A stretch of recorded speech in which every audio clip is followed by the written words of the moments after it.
Hello class. हम लोग यहाँ पे बात कर रहे हैं राजेश जोशी द्वारा लिखी हुई बच्चे काम पर जा रहे हैं कविता पे यहाँ पर व्याख्या की जा रही है।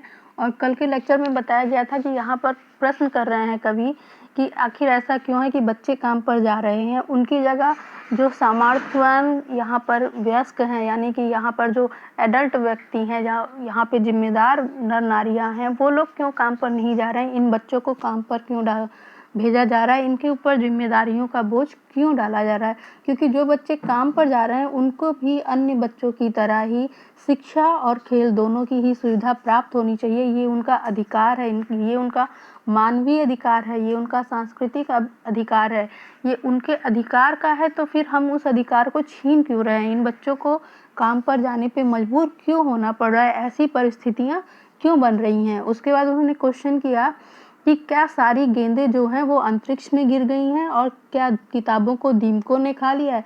कहने का मतलब ये है कि यहाँ पर जो किताबें हैं, खिलौने हैं, क्या वो इनकी पहुँच से इतनी दूर हो चुकी हैं जो इन तक नहीं पहुँच पा रही हैं, या फिर किसी ने इन किताबों और खिलौनों को किसी पहाड़ के नीचे दबा दिया है जहाँ तक इनके हाथ कभी ना पहुँच सके, या जहाँ तक इनके पास ये सुविधा कहीं पहुँच ना सके। क्या सारे मैदान, सारे बगीचे और घरों के आंगन खत्म हो गए हैं एकाएक। और क्वेश्चन कर रहे हैं यहाँ पर कि बताइए यहाँ पर जितने भी सम्मानित लोग हैं, जितने भी समाज के लोग हैं, कि क्या इन बच्चों के लिए सारे मैदान, खेलने के मैदान समाप्त हो चुके हैं, बगीचे नहीं रह गए हैं, एकाएक इनके आते ही सब गायब हो जाते हैं, या जो आंगन होता है जिनमें इनका बचपन बीतता है वो आंगन कहाँ गायब हो गया है। ऐसा क्यों हो रहा है कि ये सारी चीज़ें इनकी पहुँच से दूर होती चली जा रही हैं। क्या मदरसों की यानी विद्यालयों की जो इमारतें हैं, शिक्षा के जो मंदिर हैं, वो पूरी तरीके से गायब हो चुके हैं, पूरी तरह से ढह चुके हैं भूकंप आने की वजह से, कि इनको काम पर जाना पड़ रहा है।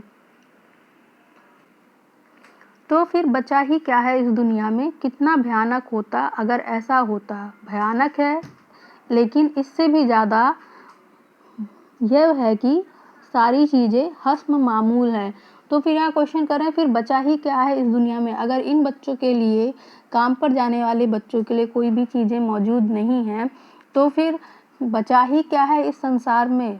फिर इन संसार में रहने वाली सारी चीज़ें व्यर्थ हैं। यानी सबको समान अधिकार मिलना चाहिए। जो बच्चे हैं, जो पढ़ रहे हैं, उनको भी पढ़ने का समान शिक्षा अधिकार मिलना चाहिए। जो कार्य कर रहे हैं उन्हें भी कार्य करने का समान अधिकार मिलना चाहिए। तो इस समानता में असमानता कहाँ से आ रही है। कितना भयानक होता अगर ऐसा होता।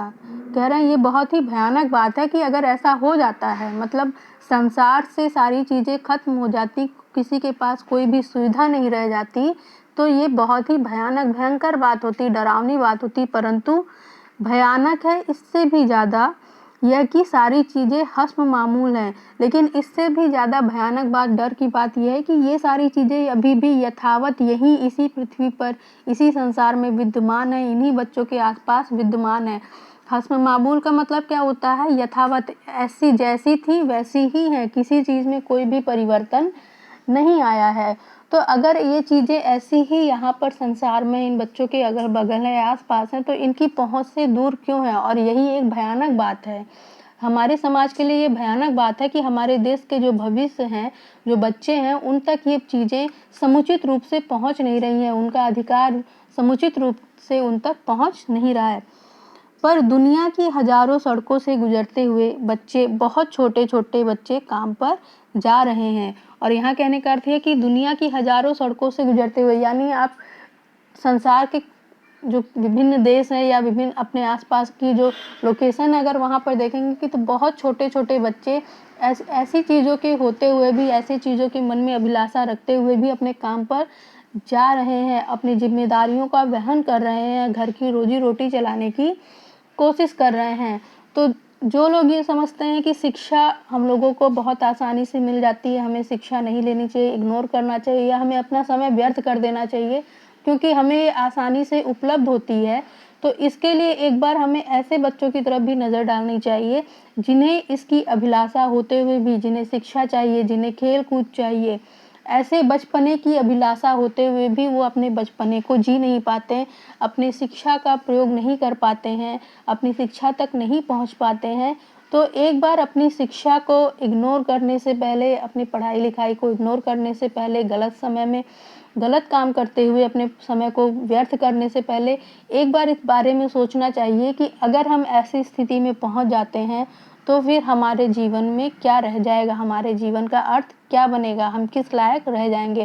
क्योंकि ये बच्चे तो जिम्मेदारियों का बोझ उठाते हुए शिक्षा से दूर हो रहे हैं, लेकिन जिनके पास शिक्षा भी मिलने की पूरी संभावना है, वो बच्चे भी कभी कभी लापरवाही में, बचपने में अपने समय को व्यर्थ कर देते हैं, शिक्षा का मूल्य नहीं जानते हैं। तो एक बार हमें अपने आसपास ध्यान देना चाहिए, ऐसे बच्चों को शिक्षा से जोड़ने की कोशिश करनी चाहिए ताकि सभी बच्चों को समान रूप से शिक्षा का अधिकार मिल सके। तो यहाँ पर जो कवि का प्रश्न है, यही प्रश्न है कि समाज के लोगों जागरूक हो जाओ, हे समाज के लोगों, समाज से भी तुम लोग जागरूक हो जाओ और इन बच्चों को शिक्षा से और खेल से जोड़ने का कार्य करना आरंभ कर दो।